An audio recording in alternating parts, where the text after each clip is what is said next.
Let's talk about water.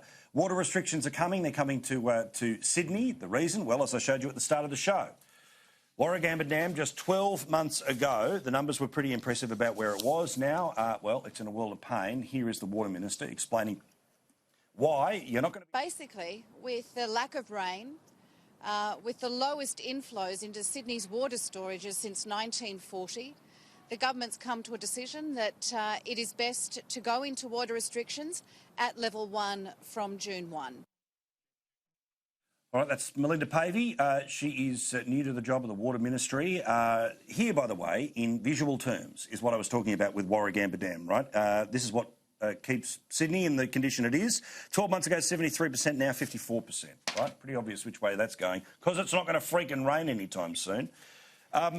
Robert, let's start with you here about water restrictions for Sydney. I think that people are going to adapt to these things far easier than maybe the ones even sort of 10, 15 years ago, where, to be honest, I think culturally people don't do half the things that they did even 10 years ago. And I joke about, watering your driveway down. People don't do that anymore. No, people don't. I think the millennial drought taught people new lessons. It certainly taught us in our family to deal with water differently.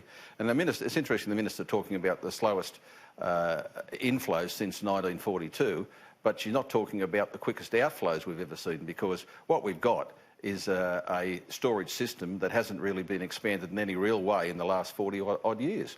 I know in 2016 the government was talking about lifting Warragamba Dam wall by 14 metres, and that's going to cost $670 million or something, but they don't actually tell the truth. They want more water there, but when they talk about flood mitigation, it's not flood mitigation. We've got 11 major service dams that look after New South Wales, look after Sydney, I should say, and the reality is they've not done a damn thing increasing storage, yet every 10 years we're adding another 1 million people into Sydney. What's going on? I mean, the water is going out faster than it did during the millennium drought, and now they're running around with their heads chopped off because no government's been prepared to take the hard decisions. We said to them 4 or 5 years ago, what about Tilliga Dam, for example? What are you going to do with that? And they hummed and hawed and eventually came back and said, no, we're not going to do that. It's all too hard. It's all too hard. We've got to worry about the green frogs and this. Forget it, Robbo, what do you think? Well, I think Robert's bang on. We're watching a government that's busily pouring more and more people into Sydney, and they talk about all the services they're improving to keep up with population growth.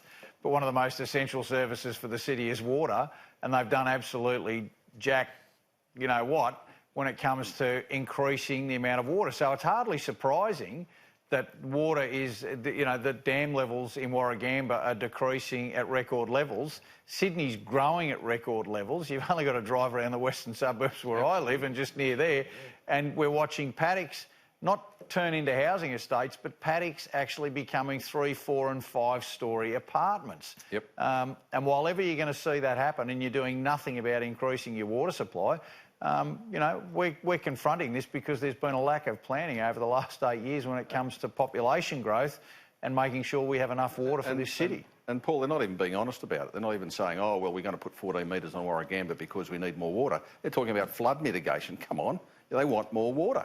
Have the green argument, win it and get on with it.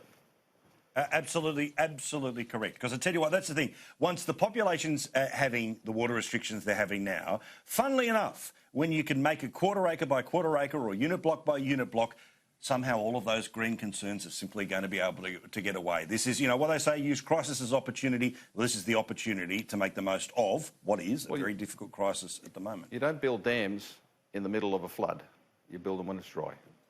Yep, bloody oath.